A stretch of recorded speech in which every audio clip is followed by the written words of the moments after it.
بسم الله الرحمن الرحيم كلنتي وعن wanaagsan daawadayaal meel kasta oo aad joogtaan halkani waa Universal TV studio aan ku leenahay magaalada Hargeysa iyo waliba barnaamijkeena milicsiga siyaasiga toddobaadkan waxa barnaamijka igu martiya gudoomiyaha hay'adda shaqaalaha dawladda Soomaaliland mudane Khalid Jaamac Qodax ugu horreyn gudoomiye Universal TV ku soo dhawo wad ma saddex bishii aad ma u dhawahay waana kaaga mahadnaqayaa runtii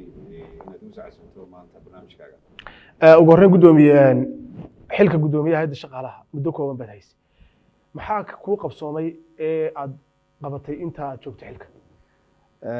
runtii hay'adda shaqaaluhu de waa hay'ad ballaaran oo runtii ilaa waqtigii la aasaasay oo ku beegnayd 93kii ilaa maanta ku dhisnayd qodobo runtii waaweyn oo dastuuriya iyo kuwa xeerarba hay'aduna runtii waxay soo martay maraaxil fara badan oo gudoomiyaashii iga horreeyay ay hadba meel gaarsiinayeen waxaanay runtii maanta maraysaa maraaxil aad u wanaagsan iyadoo runtii kasoo dabaalatay waaye iyo waqtiyo aad u adag waxaanay u dhisan tahay hay'adda shaqaaluhu runtii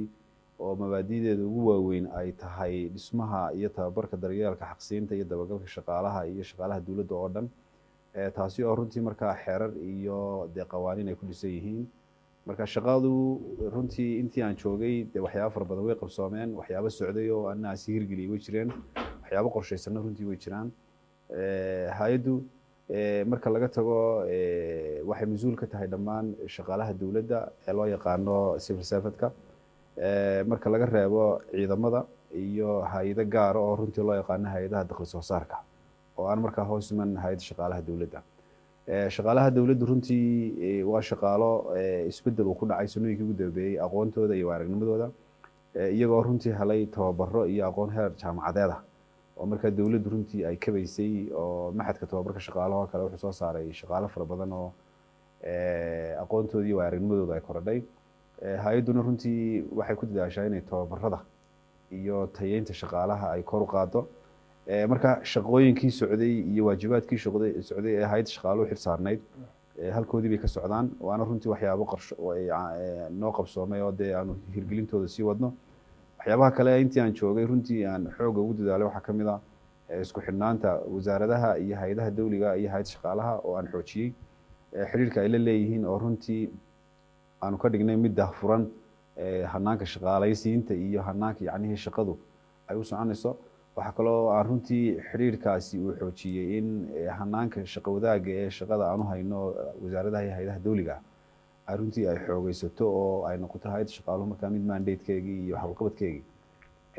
runtii si xooga u dardargelisa waxyaabaha kale qabsoomay waxaa ka mid ahaa inaan dardargelinay oon xoojinay oo waqti badanna gelinay sidii shaqaalaha dawladda runtii ay u heli lahaayeen tababaro iyo aqoon iyo jaamacado dibadeed waxaa kaloo aan xoog gelinay in shaqaalahaasi inta aan joognay runtii la dhiirigeliyo oo waxaad arkaysay laga soo bilaabo bishii January ilaa maanta aan joogno in runtii shaqaalaha la abaal marinayay oo waxyaabaha runtii in shaqaalihii dib loogu noqdo oo la dhiirigeliyo oo la tayeeyo oo laga warhayo waxay ka muuqatay waxqabadkii iyo dee waxyaabihii guulihii aanu gaarnay intii aan joognay ilaa imika dhowr iyo 10 wasaaradood oo 20 ku dhow iyo hay'ado fara badan oo dawli waxay shaqaalahoogii abaal mariyeen iyagoo markaa xusayay shaqaalihii shaqo wanaag muujiyay marka taasina waxay runtii kamid tahay waxyaabaha qabsoomay waxa kaloo runtii noo qabsoomay oo intii aan joogay aan xooga saarnay inaanu bal study ama daraasad cilmi baaris weyn ku sameeyno habka mushahar bixinta oo runtii su'aalo badan ay ka taagnaayeen darajooyinkooda oo marka taasi aan runtii imika daraasad weyn ay socoto cilmi baariseed oo ku saabsan sidii bal wax la iska weydiin lahaa qaabka mushahar bixinta ee ku salaysan 4 darajo markaan ku leeyahay 4 darajo haddaan ku sii jilciyo waxa weeyaan shaqaalaha dawladdu waxay ku qaataan gradeska ama darajooyinka A iyo B iyo C iyo D marka A waa heer jaamacadeed B na waa qofku ilaa heer secondary dugsiga hoose dhexena wuxuu noqonayaa runtii labada kale ka hooseeya marka waxay noqonayaan dee shaqaale hoosaadkii xafiisyada dawliga adeegyadooda yacnihii qabanayay marka taasi si loo tayeeyo inay meeshu taagnaata maaha waa in dee meeshii laga dhaqaaqa tusaalahaan aqoontii baa kordhay dadka waa aragnimadoodii baa kordhay imika dad badan oo waxaa jira dee aqoontoodii jaamacadeed ay korodhay haddaan tusaale usoo qaato iminka hay'adda shaqaalaha oo anu iminka aan guddoomiye ka ahay isla hay'adda laftigeeda 5 sano ka hor dadka jaamiciyiinta joogay waxay ahayn tiro kooban maantana dadka masterska ah ee hay'adda jooga waa tiro fara badan marka taas waxay ku cadaynaysaa in aqoontii waa aragnimadii ay korodhay sidaas limada wasaaradaha iyo hay'adaha dawliga ahna runtii aqoontoodii waa aragnimadooda saas ay korodhay runtii marka waxyaabahaas oo dhan waa waxyaabo qabsoomay runtii waa guddoomiye waxaa jira iminka munaasabadahan shaqaalaha lagu abaalmarinayo waxaa jira shaqaale ama cabasho muujiye amaba tirsanaya in xaqoodii aan la siin kuwaas sifeed u martaa arrintani abaalmarinta shaqaaluhu iskama imanoo wax dee lagu riyooday oo dusha ka yimid ma ahayn waxay ka timid cilmi baadhis waxay ka timid daraasado markaa sanooyinkii ugu dambeeyey waxaa socday reform ama dib u habeynta shaqaalaha marka waxaa la diyaariyey 16 siyaasadood marka 16 siyaasadood siyaasad ka mid ah ayaa waxay sheegaysaa hanaanka qofka loo abaal marinayo sida loo abaal marinayo processku marayo cidda abaal marinaysa sida lagu xulanayo sababta loo xulanayo marka siyaasaddaasi waa siyaasad qeexan oo runtii ballaadhan oo daahfuran oo ilaa iyo shaqaale hoosaadka ilaa ninka ugu sarreeya si isku mida oo cadaalada oo aqoon iyo waayaragnimo ku dhisan tahay u fulaysa maxay ahaydeen abaalmarintaas tusaale ahaan wasaaraddu markay abaal marinayso qof waxay leedahay guddi baa loo saaraa marka agaasimaha guud uu markaa garwadeen ka yahay oo guddoomiye u yahay guddidaas waxaa la yidhahdaa guddiga qiimeynta iyo abaalmarinta shaqaalaha oo xeerarkaa sheegaya marka guddigaasi xeer bay ku shaqaynayaan iyada nidaam iyo habraac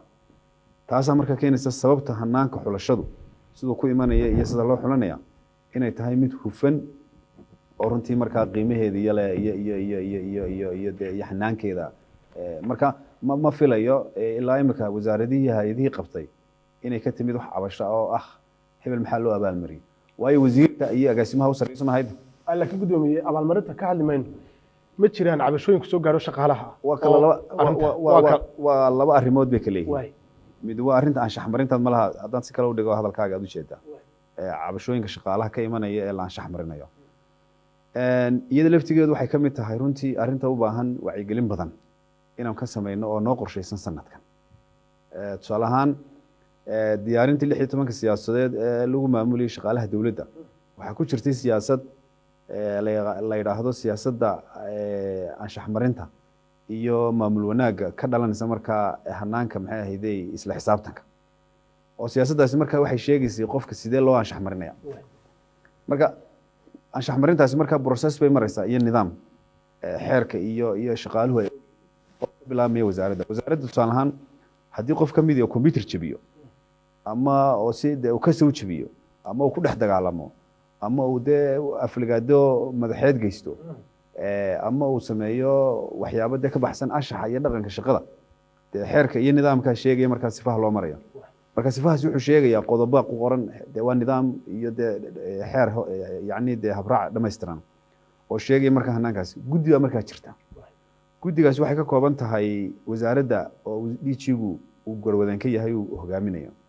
guddigaas markaa qofka way u yeedhaan way la fadhiistaan way ka garnaqaan markay ka garnaqaan qofkaasi ama ha ku helaan ama ha ku waayaan tallaabo qofkaasi eris shaqo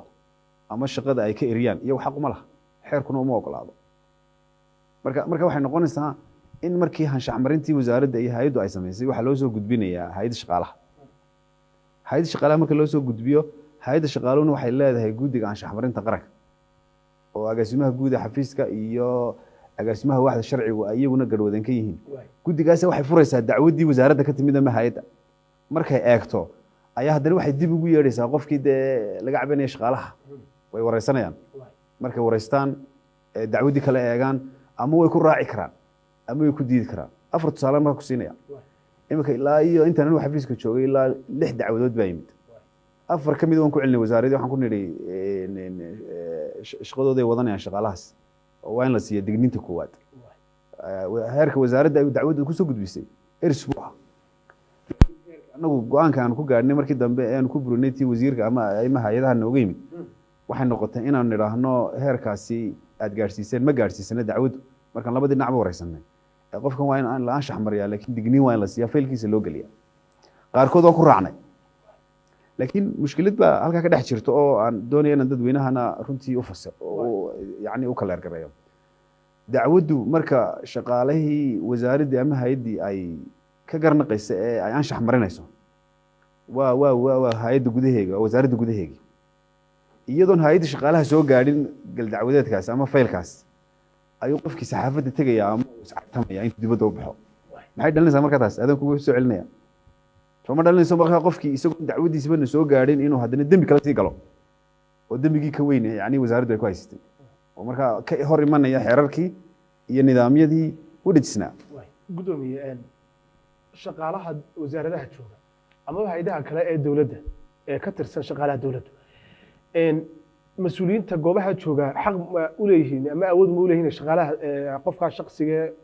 muxuu ahaa shaqaalaha dowladda ka mid ah inay eriyaan ee meeshaas ka mid ah may uma laha laakiin waxay xaq u leeyihiin inay shaqada ka joojiyaan tusaale ahaan wasiirku ama gudoomiyaha hay'adeed qofkii shaqaalaha wuxuu xaq u leeyahay inuu shaqadii ka joojiyo laakiin shaqo ka saarista waxay martaa hanaan dee sharci oo u baahan in la dhammaystiro hanaankii shaqaalaysiinta sida qofka wasiirku aanu xaq ugu lahayn inuu qof iska shaqaalaysiiyo ayaanu xaqna ugu lahayn inuu qof iska eriyo laakiin wuxuu xaq u leeyahay inuu anshax mariyo qofkii wuxuu xaq u leeyahay inuu maxay ahayd hanaankii xeerarkii iyo nidaamyadii iyo habraacyadii qofka ku eego weliba waan kusoo kugu celinayaaye haddii xataa marka hay-adda shaqaaluhu ay ku raacdo wasaaradda dacwaddii qofka shaqaalihi wuxuu xaq u leeyahay inuu dacwaddu maxkamad xataa gaadhsiiyo oo maxkamadda sare ayuu xeerku ugu ogolaanaya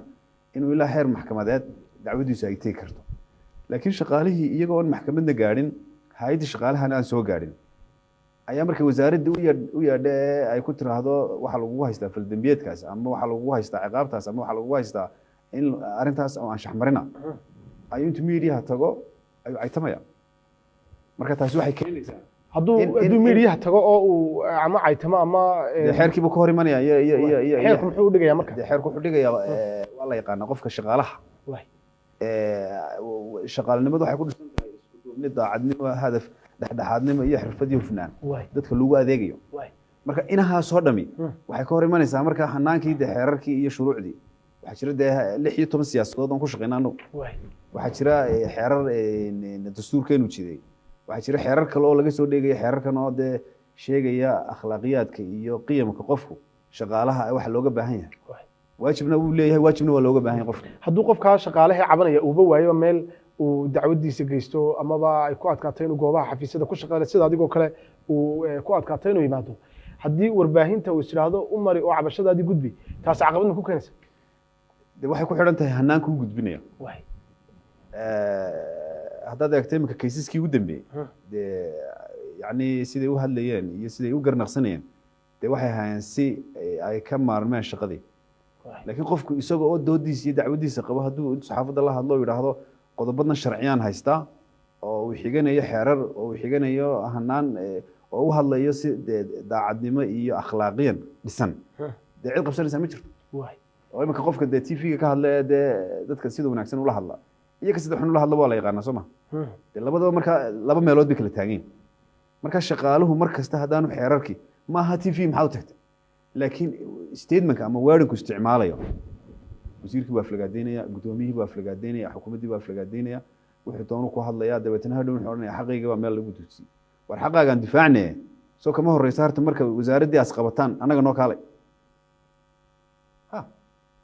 marka inay yimaadaan bay haydo dee xafiiska yimaadaan oo laga garnaqatay gudoomiye shaqaalaha dowladdu qaar ka mid a waxay difaacaan dowladda laakiin cidmad waxba ma tidhaahdo dowlad kasta ahaato dowladda xilligaa joogta kuwa ka soo horjeesta dowladda laamaha dowladda u shaqeeya ee hay'adaha dowladda u shaqeeya ama mucaarid difaaca ama cid kale waxyaabo dowladda ka soo horjeeda meelaha iyagu gaarka u leeyihiin ku qora waa laga eriya ama tallaabaa laga qaada shaqaalaha dowladdu miyaanay aanay sinayn oo xaq wada lahayn cid sharciga ka sareysaa ma jirto cid sharciga ka sareysaa ma jirto dadkuna waxay ku dhaqmayaan dee waa shuruuc iyo nidaam dhisan oo dee qof kastoo shaqaalihiiba dee uu qayb ka mida isagu yani ka mid yahay broseski shaqaalanimaduu ku yimid qofka marka la shaqaalaysiinayo hanaankan loo maraya waa in waxyaabo fara badan baa looga baahan yahay shuruuda marka shuruudihii uu buuxiyey marka hore hadduu isagu uu jebinayo de marka dambena laga yeeli maayo ama dowladda ha u shaqeeyo ama cid kale ha u shaqeeyo qofka shaqaale dowladeed siyaasadda waa ka mamnuuc xeerarka iyo habraacyada ahayd shaqaaluhuna qofkaasi inuu siyaasi noqdo uma ogolaanayo markay siyaasad noqoto doonay qofku inuu siyaasad u banbaxo dee xaq buu leeyahay waa xaq dastuuriya laakiin waa inuu dee sifaheedii iyo dee waajibaadkeegii mara marka cid u diidaysaa ma jirto laakiin waxaa loo baahan yahay in aanu xayndaabka ka gudbin de annagu shaqaalaha dowladdu inay xisbiyada caayaan ma ogolaano inay dowladda caayaanna ma ogolaano in cid shaksiya caayaanna ma ogolaano in cid shaksiya ay ku gafaanna ma ogolaano intaba waa xeerarkii nidaamkaa sheegaya tusaale ahaan imika haddii qof shaqaalaha ka midi uu arrimo siyaasadeed galo ama xisbiye uu taageero dee xeerarkiiba siduu u taageeraya markaa iyada laftigeeda u bahan qofku xaq buu leeyahay xisbigu uu codaynayo qofku xaq buu leeyahay xisbigu uu taageerayo laakiin inuu ku shaqeeyo xayndaabka siyaasadeed ee markaa jira dee laga yeeli maayo qofna hadduu yahay maxaafid iyo hadduu mucaarad yahay marka in cidna shaqaalaha dowladeed lama kala saarayo shaqaalaha dowladeed siyaasadda waa ka mamnuuc baa la yidhi soo ma xeerkuna uma ogola marka qodobkaasi wuxuu sheegayaa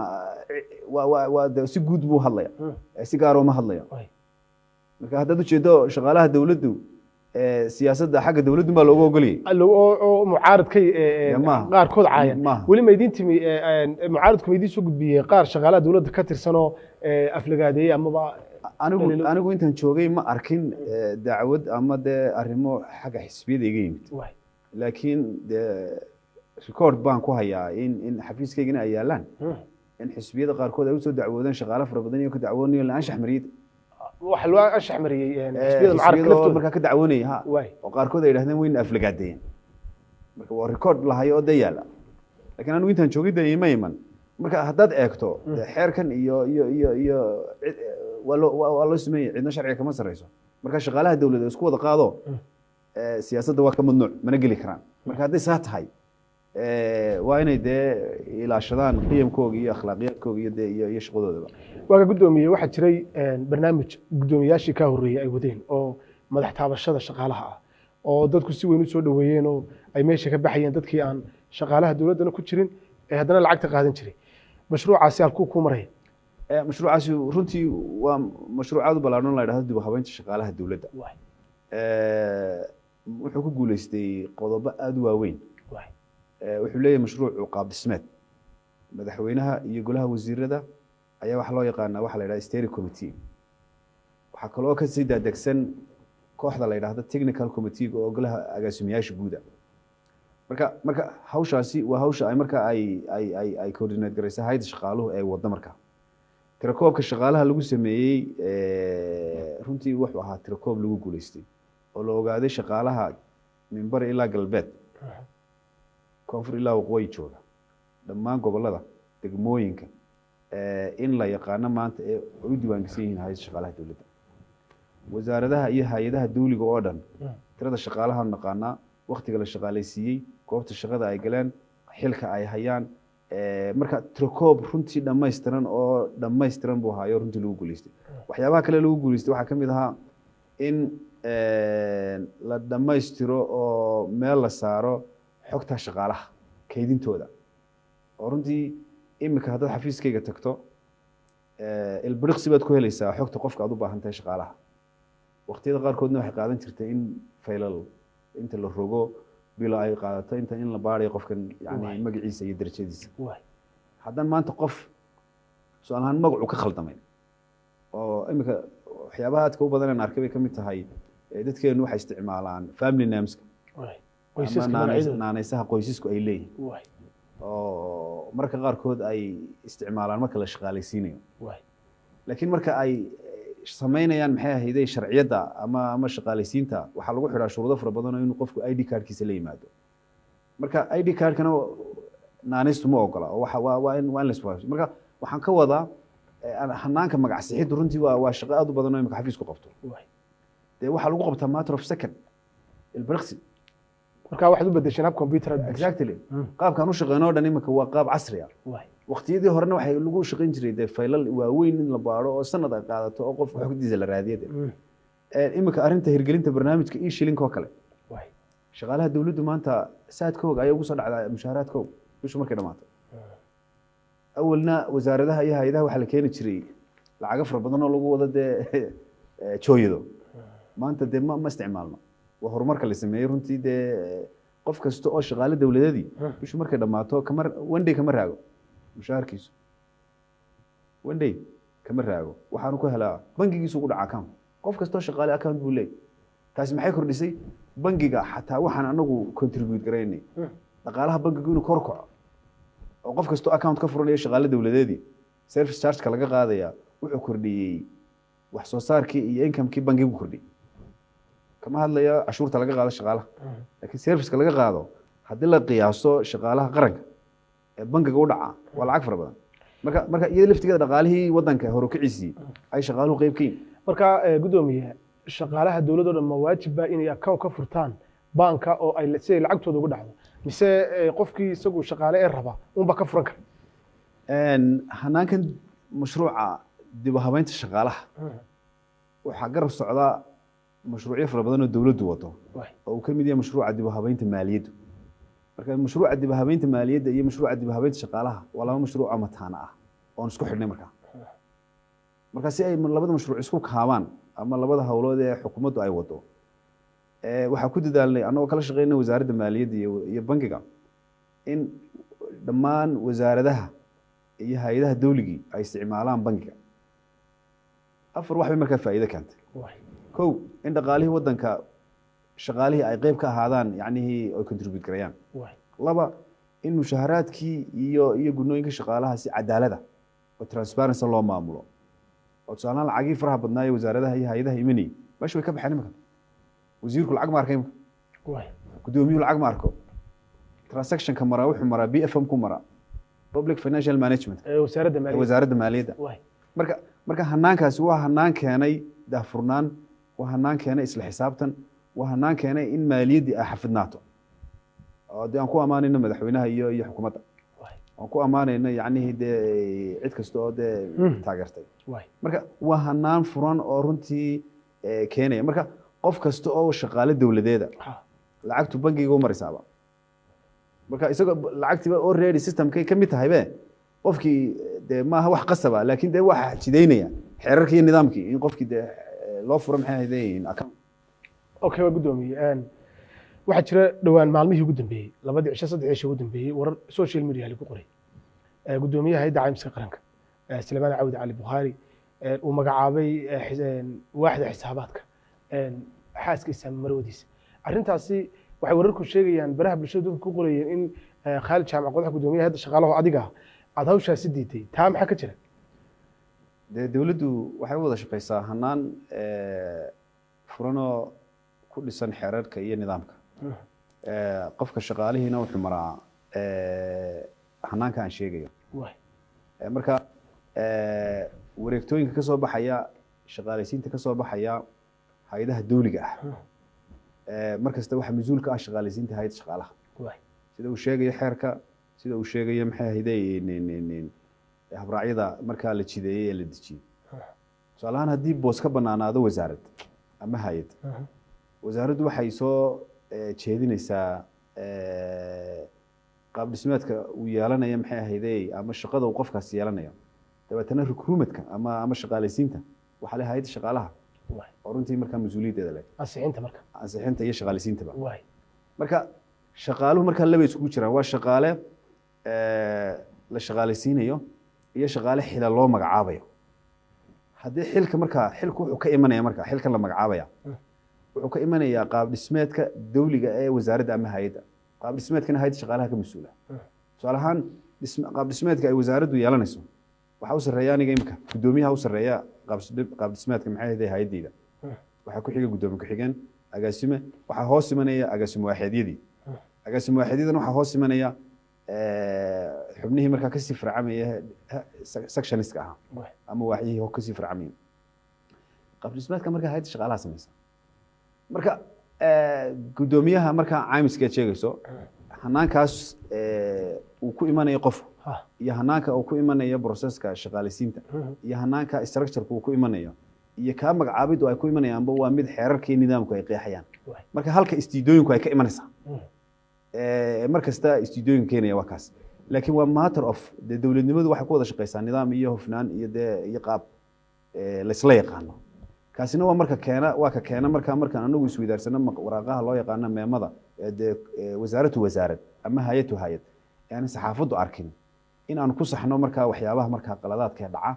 aan ku saxno waxyaabaha markaa aan u baahanahay in la isla eego marka mas'uuliyadda hay'ad shaqaalaha tahay haddii wasiir haddii gudoomiye uu markaa xayndaabkaasi ka yar baxo inaan ku soo celino ku nidhaahno siyaasadda xayndaabkii la isla ogaa waad ka baxday marka tanna aad sheegaysaana waxay ka mid tahay waxyaabahan maalin kasta qabano hay'adaasoo kaliya tan intaasoo wasaaradood ayaa magacaabid sameeya intaasoo wasaaradood baa sameeya maxay ahaydee isku bedel intuba xafiiskayga ku dambeeya marka loo eego markaa xeerarkii iyo qaab dhismeedkii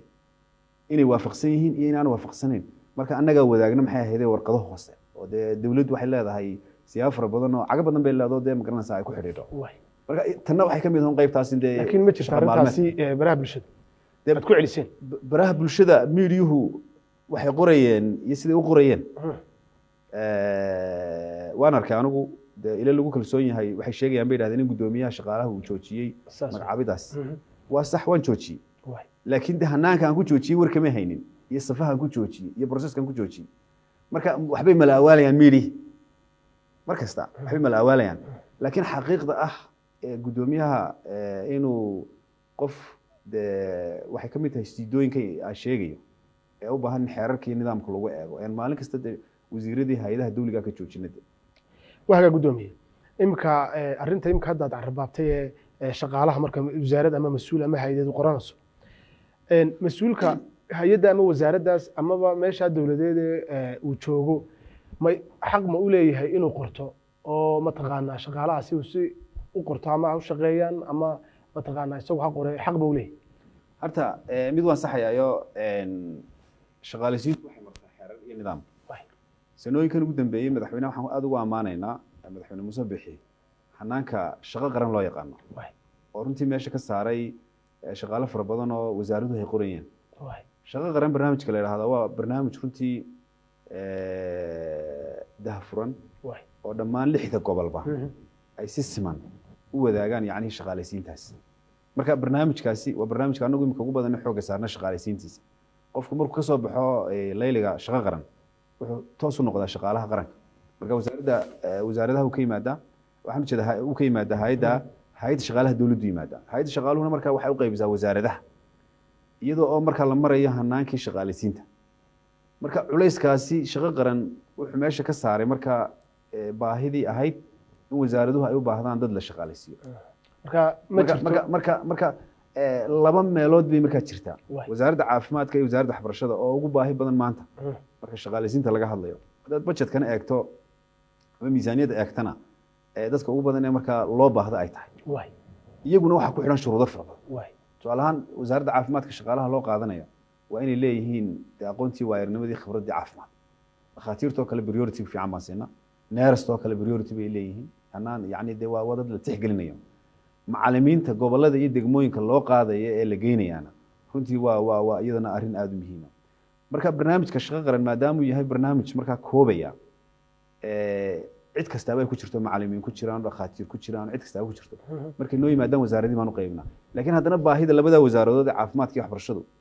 waa mid mar kasta taagan laakiin gudoomiye waxaad ka baxay meesha soo maaha shaqaalihii la iska soo qoran jiray dibadda loo soo shaqaale imika wasaaraddu ay soo qortaa ma jiraan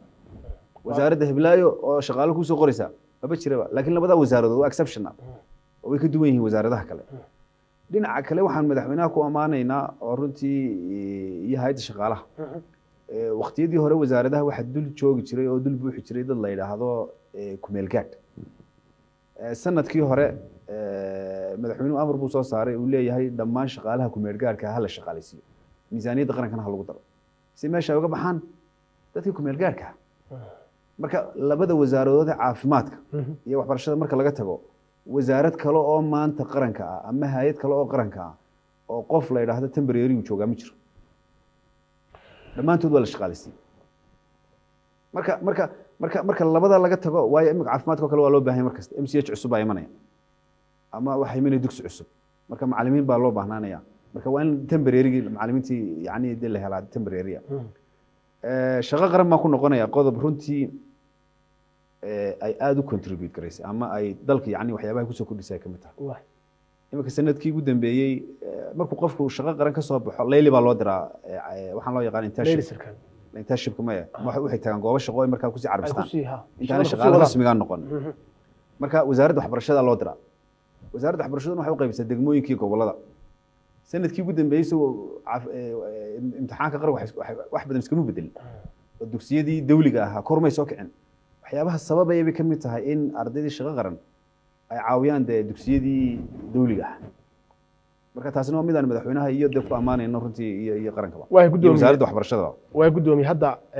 waqtigeenu taagannahay xaalado siyaasadeed ba iska jira oo amaba ha noqoto xeerka la isku haye ee xeer fudhiina furashada ururada siyaasadda ama doorashooyinka kuwii soo horeynay ha noqoto oo xukuumadda iyo xisbiyadu bay isku hayaan